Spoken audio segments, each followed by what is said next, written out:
In today's episode, we're going to be reacting to some of the craziest and strangest videos I found online. Let's get into it. If you have one of these, chuck it away right now. So it seems like Apple are in a bit of trouble right now because of what has just happened. So I'm sure you know what this is. You might have one, you might even be wearing it right now. Now this is one of, if not Apple's most popular products, selling millions and millions of them every single year. You may remember at the end of 2023 when they started cancelling all the watches because they were emitting a certain type of radiation that was not good. They fixed it, everything came back, well, that is until now. But there has been new findings that has now suggested that Apple Watches directly caused cancer, which, yeah, brilliant. So Apple has now been accused of exposing their users to cancer. These are forever chemicals which are not good. And as you can see in these photos, some things that have happened to people who have been wearing them. Now don't worry, just because you have one, it doesn't mean you're gonna get it or anything like that, so please don't freak out. This is just a current thing that's happening right now. It might turn out to all not be true, but it's not looking too good at this stage, so we might be in for a nice little lawsuit. Honestly, it's not really that big of a surprise. You know, they used to say laptops, and I think they still actually say that laptops and phones can cause cancer. So having an actual portable phone right on your wrist, beaming straight to your wrist, does not surprise me at all, and I see a lot of people wearing them. I definitely hope that's not the case, but if it is, I hope people get confiscated for that. Confiscated? Compensated.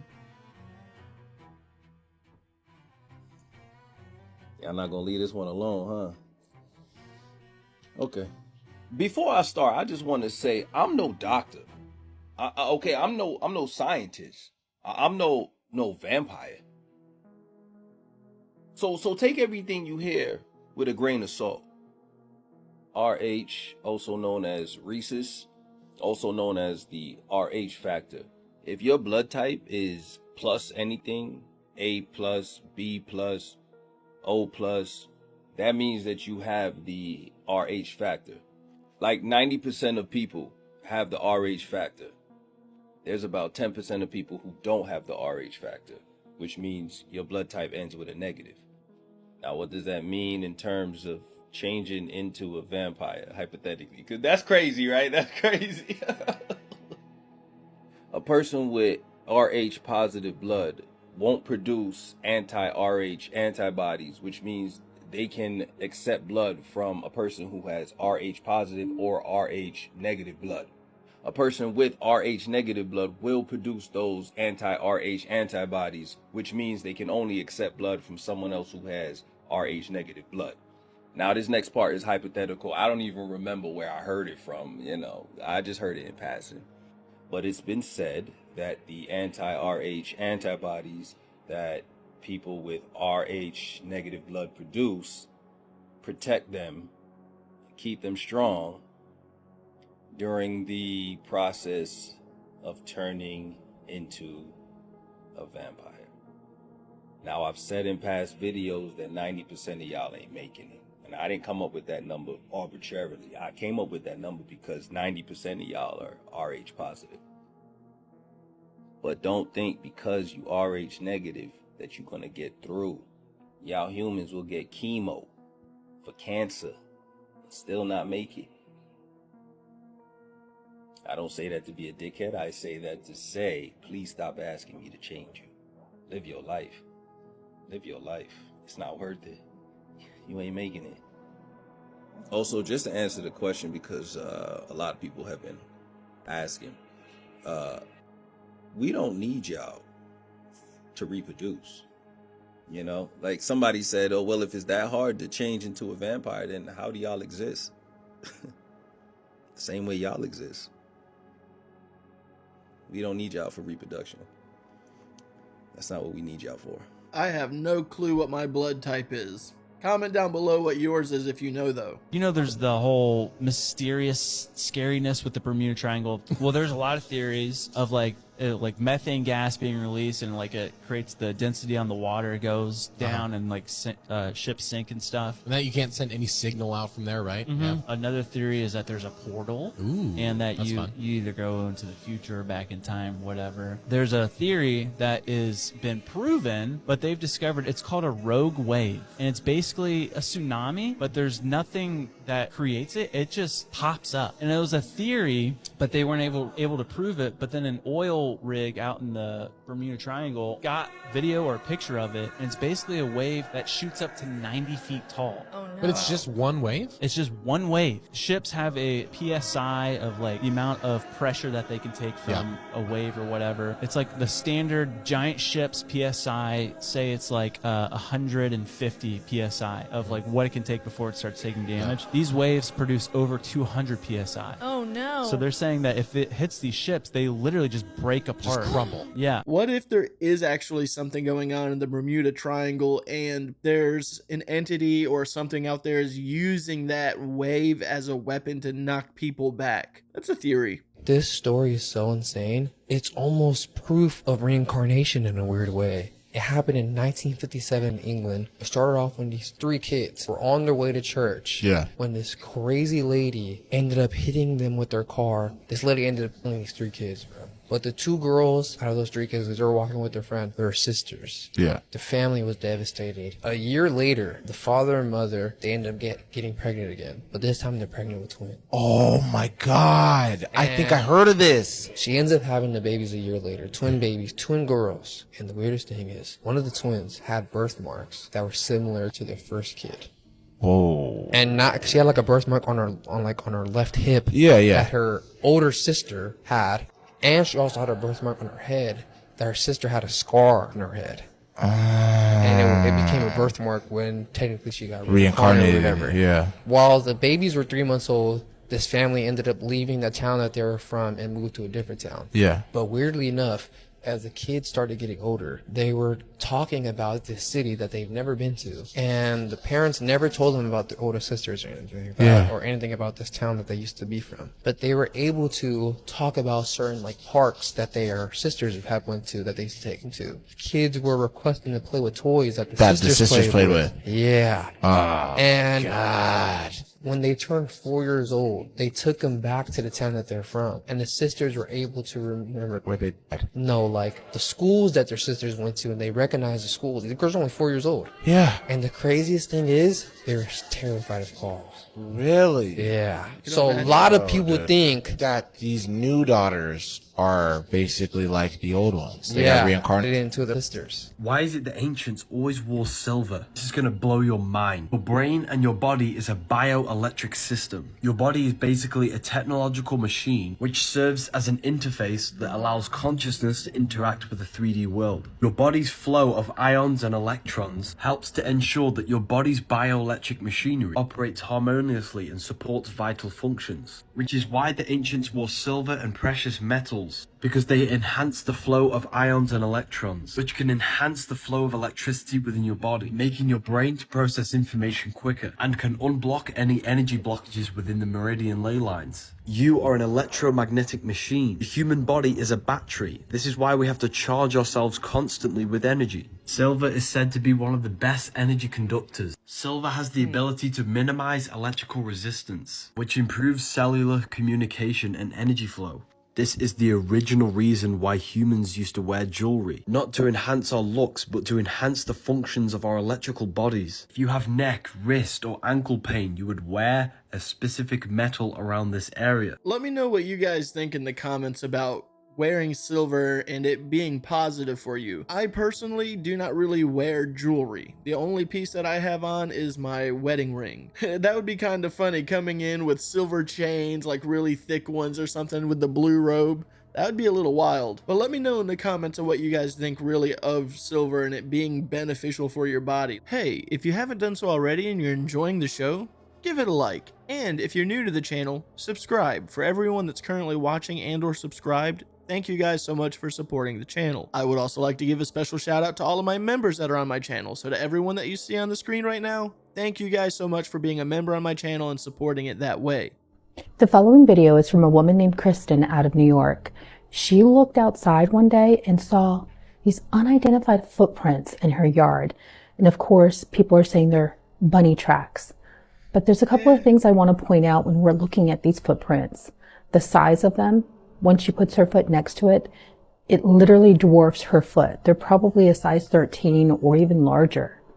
And not only that, is the way it's pronged, almost like something with a foot like this. And then the stride. Bunnies do hop when they're, racing across a yard or snow, and you can see that. This stride is between 4 to 5 feet in length. That has to be a gigantic bunny. This is something else. Take a look at this and tell me what you think. Recording it? Yeah. My fucking God. Mom. 3. Oh my God. Mom, that's a foot.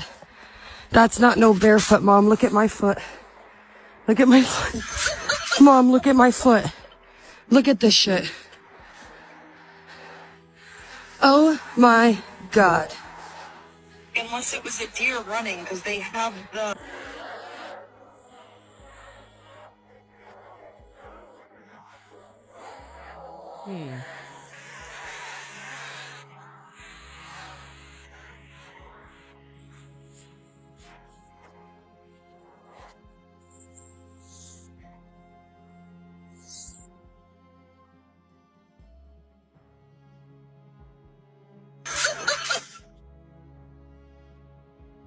I cannot really tell what it is. I do not think it's a rabbit track personally. It could be a deer track, but the way it's so lined up perfectly, it's just like a perfect mark each step. I'm not sure what it could be, but I am leaning more on maybe a deer. Let me know in the comments of what you guys think it could be. I'm just gonna say it. It shouldn't exist. This place shouldn't be here. Machu Picchu isn't even the only city in the area that's 8,000 feet high. Yana Picchu is even higher. Before we try and explain how they got the rock to do that, you gotta explain why it was a priority to put doorways that go nowhere in the temple. This rock right here is what really gets me though. How do you get that up there? How did they know the same techniques as another culture across the globe? Why is the older stuff more advanced than the newer stuff? I don't see iPhones getting worse. I wouldn't know how to get water up here, but their fountains still work. We only know how they did it because we 3D scanned it. Not only did they know how to get it up there, they delivered it to the citizens via art. No one gives these guys enough credit. They thought these were for food or like grain, grinding grain up. They fill up with water one day and someone notices the angle at which they reflect. Built them to observe sections of the sky during specific times of the year through the windows of the surrounding building. And then we realize the whole place is aligned to the sky, celestial events. Here's the deal. When someone comes in and takes all your stuff, then enslaves your people, they get to write your story and make your people look like idiots. South America, Africa, India. Strange that they all have some form of this guy. All of them just so happen to have the most unexplainable stuff.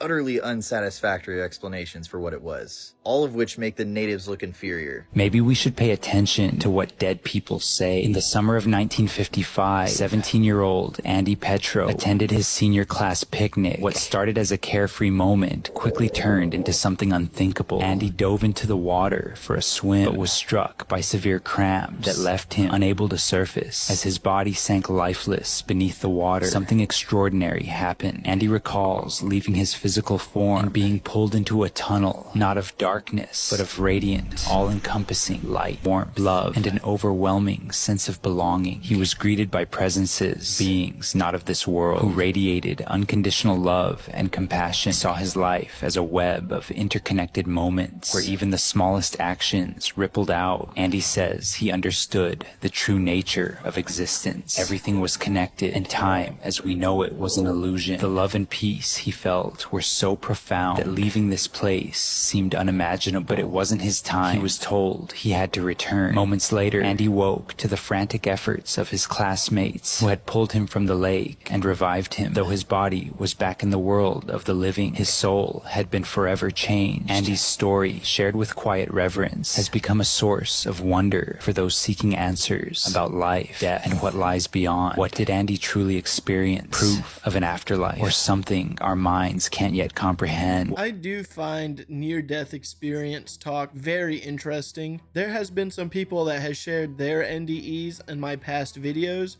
If anyone wants to, feel free to share theirs as well. You're more than welcome to. Just make sure to try to keep it within the terms of YouTube's grace, because YouTube might remove your comments depending on what kind of verbiage you use in there. I really enjoy reading them. They're extremely fascinating. There's a theory why they actually took down TikTok for that little period. Why? Apparently, like, they didn't even have to ban, or they didn't have to take it down.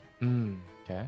Because they never got like a notice from the government saying, yo, let's take it down. So them taking it down was almost the litmus test to see how it would go. Okay. If that makes sense to you. Yeah. Now, the theory is the reason they did that, though, was because there's too many real conspiracies on the app that were becoming way too popular.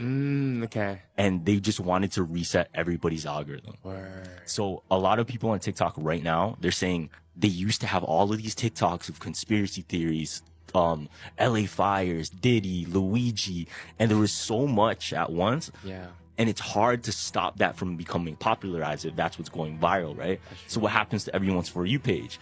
Goes deeper and deeper into conspiracy, into almost like breaking down government secrets. Because that's what the algorithm would feed that person. Exactly. And it's popularizing that mindset of looking like that. That's crazy. They just don't want man's informed. Like, exactly. Yeah. So what people are saying was that reset was to make everybody's For You page different. Okay. And to change everyone so that they can just push more whatever. Yeah, it's crazy because like usually I do my research on TikTok before I come in the podcast, like some YouTube, some TikTok, but like directly TikTok.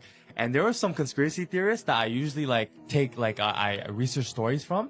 And yo, you have to, it's like they're shadow banned. Like you got to search for them. I actually had to search up his profile, like his whole name, type in his whole name. For me personally, TikTok is basically the same. All of the people that I follow are basically there, other than the ones that kind of left TikTok that don't really trust being on it anymore. But overall, my experience on TikTok has been pretty much the same. And I feel like I have a unique strategy to how I save my videos anyways, because when I get content to react to, I never use a personal account. I have what I call a dummy account. It's an account that has some random name with numbers, and it's just for finding content to react to. And in the process of finding content, if there's something that pops up on my screen, I always hit not interested or do not show me this content again, to try to eliminate all of the unnecessary or what I deem unnecessary content. Maybe that's helped me because I've done that since day one. I'm really not sure, but my content has stayed pretty much the same. I do see a lot of people saying that theirs has changed, but I'm just wondering if that might be a that person said it so I'm gonna say it type of mentality. I'm not sure if that's the case though, but for me personally, it seems normal. Let me know in the comments if you are a TikTok user. Does it seem different? Has it changed for you, or is it basically the same? I'm pretty interested in knowing from the people that watch my content.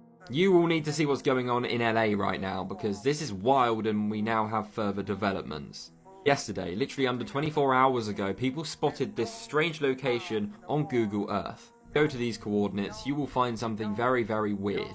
But originally, when dropping the pin, some users discovered this in what appeared to be a scrapyard. What appears to be written everywhere. I'm talking everywhere, like, this shit is wild. But from people I've spoken to and what I could find online, there's not much about this, it's just like some kind of scrapyard. But the main thing a lot of people were saying is there appeared to be some sort of tunnels, like going from there down to there. Yesterday, some people visited to actually try and find out what was going on. I couldn't find the footage, but I'm sure it's out there somewhere.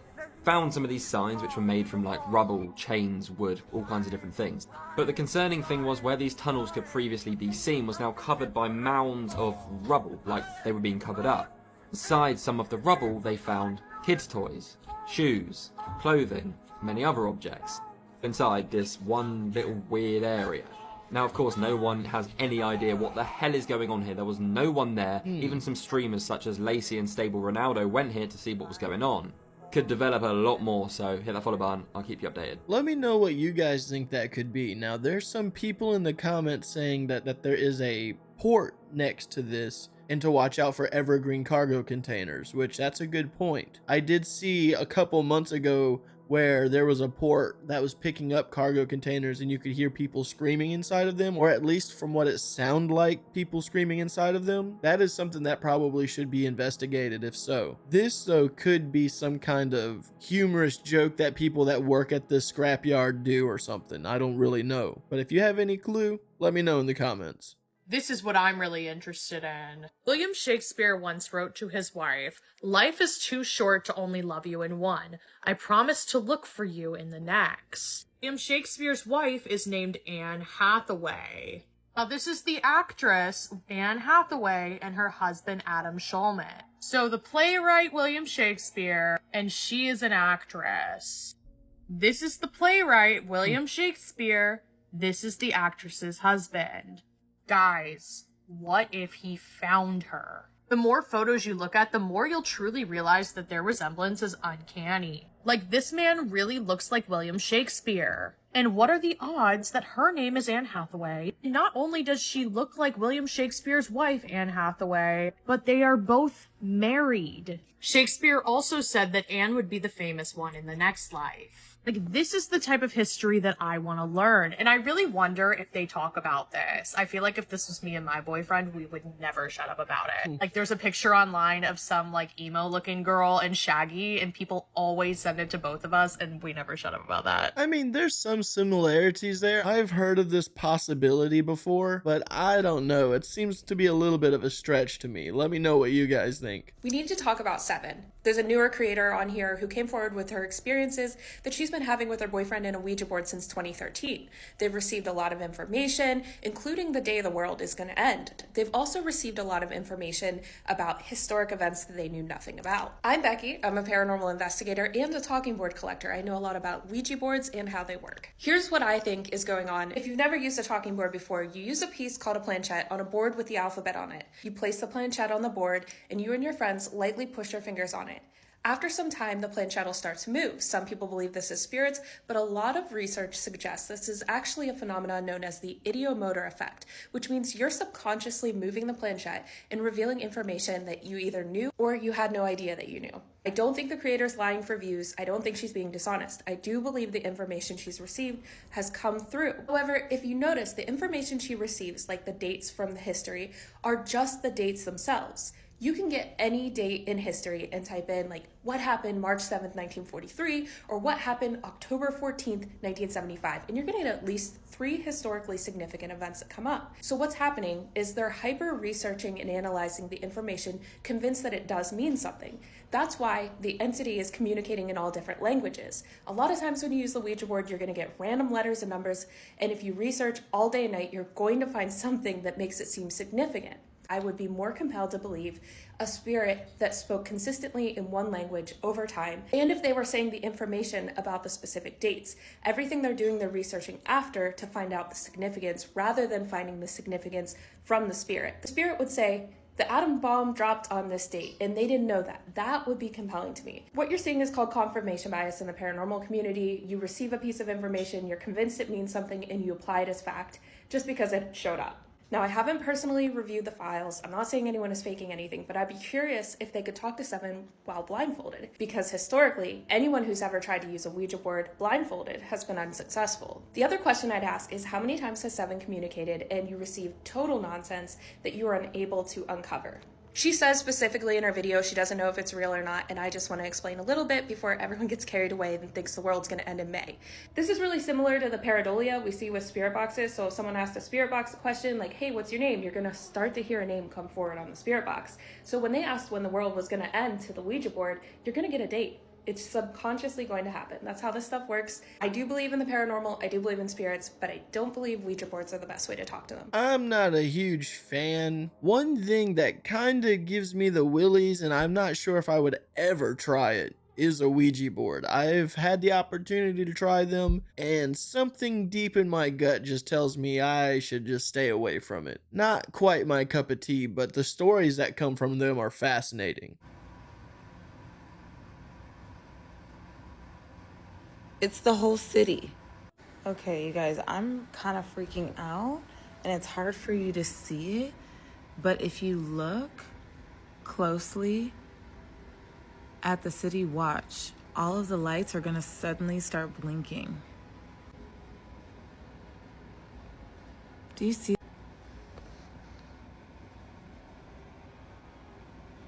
I did see a flicker.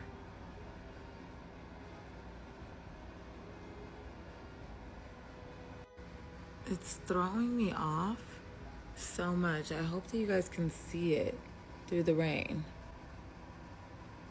Look at that. Do you guys see that? Maybe it has something to do with the wildfires that are going on. It might have some kind of impact. That's my only guess. This is a real thing, but they haven't done it. Okay. Scientists say diamond dust could offset climate change. So they sprinkled diamond dust everywhere in the sky. Diamond dust? What does that do? Is it just like reflects the sun, I guess? So what do you think of cloud seeding? Oh, do I even don't want to get get me that started? Well, I'm just going to tell you this. My wife, Andrew, and I, this past weekend, we were walking the beach and our throats got all weird and we started to cough. There was a mist across the beach coming in off fog. We've just been talking about it. Looked like fog, but it made us cough and hack. Well, people have been talking about they're calling it weird fog, and some of it is making people sick. That's super strange. No, we 'cause were Lily at just mentioned Captiva, that. walked out on the beach, and we were there for like 10 seconds, and immediately I felt it in my throat, and I started to cough. It like went into my lungs. It made me cough. What in the world? It was very strange. I'm just getting you some diamonds, babe. Breathe in those diamonds. Breathe in the diamonds. The following footage is a viral video coming out of the Netherlands in which millions of people have begun posting stating that it's a major glitch in the Matrix. But there's something very unique about this video. That's just a bird hanging from the string. Part 2 of really what was going on with this seagull stuck what appears to be in the middle of the sky. Take a look at this and tell me what you think.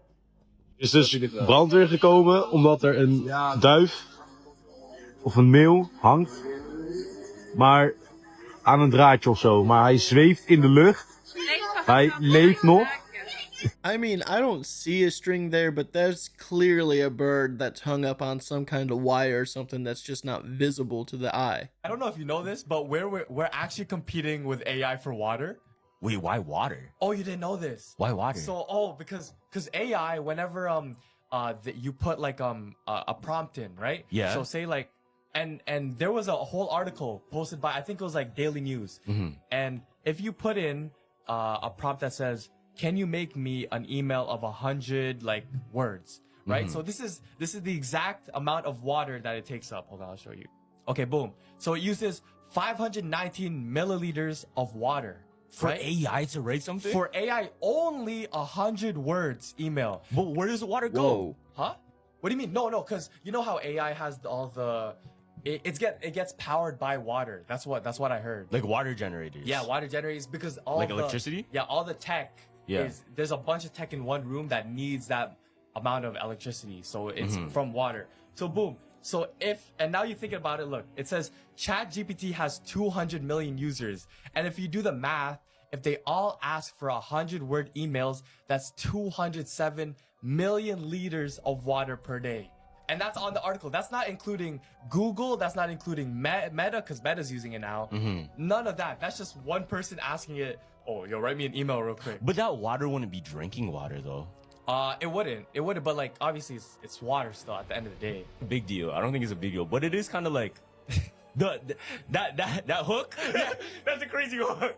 That's a crazy hook. Like you're making me think, oh fuck, and one day we're not gonna have water because we're giving it to the robots. I looked it up because I was really curious, and I had a feeling it was just due to cooling. Most of the water that's used is to keep the system cool, but big companies use a lot of water daily supporting the cooling and what goes through these data centers. Not to mention that it adds water scarcity as well. That's really crazy. It's almost as if we are in a race now for AI, kind of like how they said back in the day we were with a space race. We're now kind of doing that with AI. We're racing to see who can make the best AI, and it's gonna lead to some really crazy stuff, that's for sure. The color blue was never written down. Weird. Like in the Bible, in like all this, like blue was never a word. They didn't have a word for that color? No. And so, but like when they would describe like the ocean and stuff like that, they would describe it as like a green. What? And yeah. And so Weird. the theory is if you can't connect a word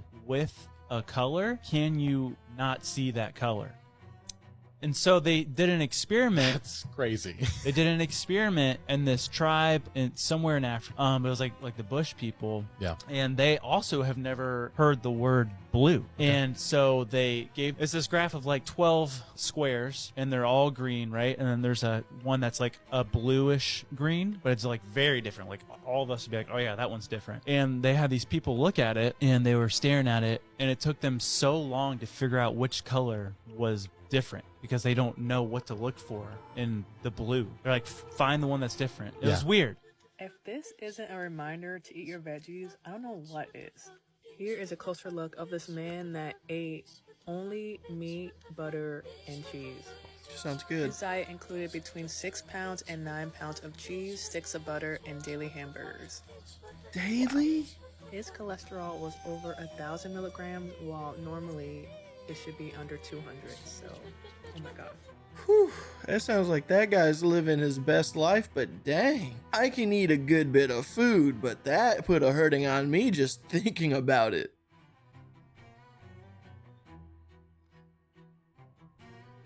He's probably just trying to warm up. That's interesting. I didn't know that they could flip their wings quite like that.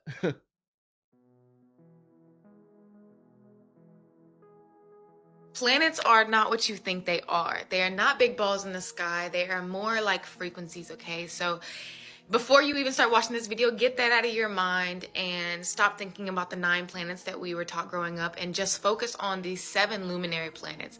Luminary just means visible, what we can see from Earth, from here. And back in the day, they called them the wandering stars, okay? So Sun, Moon, Mercury, Venus, Mars, Jupiter, and Saturn. And this is basically how we go from spirit form to matter form. And it's also teaching you, it's alchemy. It's teaching you the spiritual awakening, how to reach enlightenment, how to go from lead, Saturn, to gold, Sun, right? Sun, Moon, Mercury, Venus, Earth, Mars, Jupiter, Saturn. Your 7 chakras, as above, so below. And I'm gonna try to break this down as best as I can, so please stick with me. But it really is the alchemy of life, the spiritual awakening. So Sun, gold, represents perfection, enlightenment. The moon, silver, symbolizing purity, intuition, reflection. Mercury, linked to adaptability, transformation, and communication. Venus, copper, associated with love, beauty, and harmony. Mars, iron, signifying strength, courage, and action.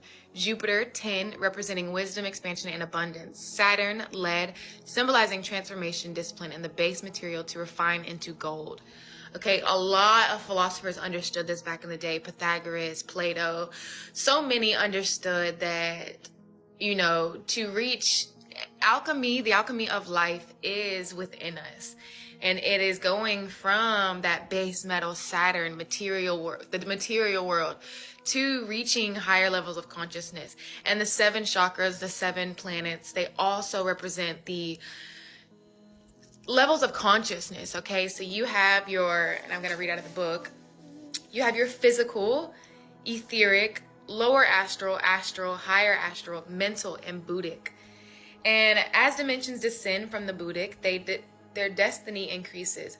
For instance, the lowest plane, the material plane, is the densest and crudest of them all.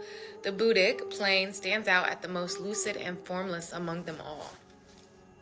These planes or dimensions are not separate entities, rather they dwell within the depths of our being. They constitute various facets of the mind, existing internally within each of us. While we inhabit a physical form, we also harbor within us a body for each dimension, which we can awaken and employ at will. Okay, so I find this stuff so interesting, and I saw somebody talking about planets earlier, and I was just like, so I thought I'd come on here and just share my perspective. But yeah, they are not what we think, and you know, they very much do have an effect on us, right? Because it's energy, it's frequencies. And you can imagine just holes in the sky shooting out different frequencies that, you know, will have an effect on us. Saturn, for instance, is the planet of rebellion, lessons. So when Saturn is retrograding or whatever, why is that stuff so real? It's because it is going to teach you lessons. It is all about lessons and learning here. I can't even begin to explain to you guys how badly I've always wanted, this is my basement, how badly I've always wanted to crawl back here. Oh wait, I'm being silly. There's literally a light switch. I've always wanted to like just explore every crevice. And why is my flashlight flashing like that on camera? It's not doing that in real life. This is like an old fireplace, I guess, that's been sealed up. Hold on, I'll show you. I had to rig the door so that way Susanna wouldn't try to get down here. So this is my basement door, and then our bedroom here, you can see the mantle used to be a fireplace, but they sealed it up, which is kind of disappointing. But I've lived here over a year now, and oh my gosh, hold on. And I've never actually crawled back here to explore it, mainly because it's so spiderwebby and terrifying, but I feel like there's gotta be something back here in a crevice or something like that. Look at this stonework. They do not make stuff like that anymore. Do you guys think I should just like suit up and go back there sometime? Heck yeah. We have found some interesting things. We actually found a scythe in this crawl space. Actually in this crawl space, and they were commonly used to like chop grass and farm back in the day, so that was interesting.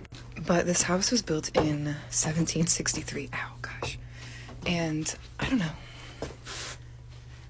I just feel like there are some treasures hidden in this house. Yeah, probably. I really love old house exploration. If I had a house like that, I would have to explore the insides of it, because you know there's got to be some really cool things just laying around. People in the past really like to put things in places that were extremely difficult, and it's really fun to find that kind of stuff. Let me know in the comments, if you had a house like this that you just recently purchased, would you try to explore all the little nooks and crannies? We've mapped only 26% of the world's sea floor, yet every time we look, we find something that shouldn't be there. This underwater structure was discovered by a couple of treasure hunters in 2011 called Ocean X, who were exploring the North Baltic Sea in search of high-value shipwrecks, when their sonar picked up a massive circular object lying deep on the sea floor, which did not resemble any recognizable ocean craft or known geological feature. This was the Baltic Sea Anomaly. They investigated the sonar scans back on land and noticed clear lines, right angles, and striations all over the structure, which almost looked like rooms and hallways. Beside it was a 1,000-foot long flattened area in the sand, almost like the object crashed and slid into its current spot. Whatever this was, it needed another look. Using their funds from selling artifacts in previous shipwrecks, along with a few investors and sponsors, they upgraded their equipment and returned back to the site a year later. But this time, when they deployed their advanced sensors and 3D scanning equipment anywhere near the anomaly, they would lose signal. Like something was intentionally interfering with their technology. Even their satellite phones and electrical equipment would unexplainably cut out and wouldn't turn back on until they got further away from the anomaly. They drop a remote sub into the water to get close-up photos of the structure and more accurate measurements of it, but this mini sub would also cut in and out and constantly lose signal on its way down. Something was messing with them. With their funds running short, storms approaching, and struggles with keeping a stable connection, things weren't looking so hot. But then, the mini sub's viewing monitor comes back online and they see it. 300 feet below the surface and about 200 feet across, they get their first close-up images of the Baltic Sea Anomaly. They see flat edges that look like they were made from concrete, perfectly round holes like someone drilled directly into its surface, and several square cutouts all over it. There was absolutely nothing here that suggested this was a natural formation. Strangely too, while the temperature of the sea remained fairly normal, directly above the anomaly the water was below freezing, which shouldn't even be possible, but it's what their readings were telling them. But this wasn't enough for them. They wanted to get right up in there, so they dove down themselves to check it out firsthand. Seeing it in person, they insisted it must be man-made, or maybe even non-human made. And oddly, some parts of it would turn black when they touched it. There were even areas that looked like stairs, leading from one level of the structure to another, and a domed compartment on top that stuck out from the main body. Around it, they found other objects, like perfectly carved rectangular stone blocks and monoliths, which were buried deep underground, potentially potentially even sitting on top of tunnels and passages beneath the sea floor. They chip off a few pieces of the structure with hammers and chisels and send the samples to a lab for further study, which they find out was just rock. Volcanic rock, but not metal, even though there aren't any volcanoes nearby, suggesting this object may still not have been naturally carved. The anomaly did have quite an interesting look to it, leading some to believe that it was non-human in nature, remnants of an old alien craft that crashed long ago. But now it's looking like it might be something else, perhaps remains of a lost advanced civilization, as I doubt aliens would use stone to build spaceships, but I could be wrong. Some theories even claiming it's a 14,000-year-old monument built by the Atlanteans, who got, let me hear you say it, swallowed by the sea. Either way, like clockwork, the media slandered Ocean X, calling them con artists, as they usually do with any finds like these. While experts insisted the volcanic rock was pushed into place on the sea floor by a glacier from long ago, that just happened to have this totally unnatural shape, and also jams radar and satellite equipment when anyone got close to it, you know, just like volcanic rock usually does. Ocean X tried to raise funding to go back and explore it some more, but no one wanted to invest in it anymore after the media labeled it a scam. But they still managed to scrape up some funds and go back a few years later, although at a much smaller scale and only with their remote mini-sub. This time, they claimed to have found writing, like hieroglyphics, on the side of one of the stones in the anomaly, which honestly, given their non-existent budget for this expedition, it's a little hard to tell from this footage, but it's definitely still something that's worth exploring further. And that's the problem with a lot of these archaeological finds that defy conventional history. They don't fit into our current paradigm of what we know, so experts sneer and debunk them with a pretentious attitude, even attacking and labeling it dangerous information. Mainstream media outlets have no choice but to save face and agree with the experts, or else get slandered and potentially lose their jobs. And of course, the internet misinformation warriors hop on the bandwagon and vehemently insult anyone who supports these fringe ideas. The ones who discover these structures and artifacts, or even people who just talk about them with an open mind, are mocked and called con artists, liars, and frauds, causing investors and governments to pull funding and sweep these discoveries under the rug. Listen, don't just blindly believe discoveries like this are something more just because I talk about it, but also don't blindly believe the inflated egos of the experts or the debunkers who are too afraid of getting ridiculed by others for considering alternative theories. Maybe the more people that have the courage to stand up for and discuss alternate, eye-opening theories like these, the more support we'll get for further investigation into them, and the closer we'll get to the truth of who was here before us and how old our civilization really is. I would really like to know a little bit more about that, because if that's what that structure really looked like, not all the fake AI generated looking ones, but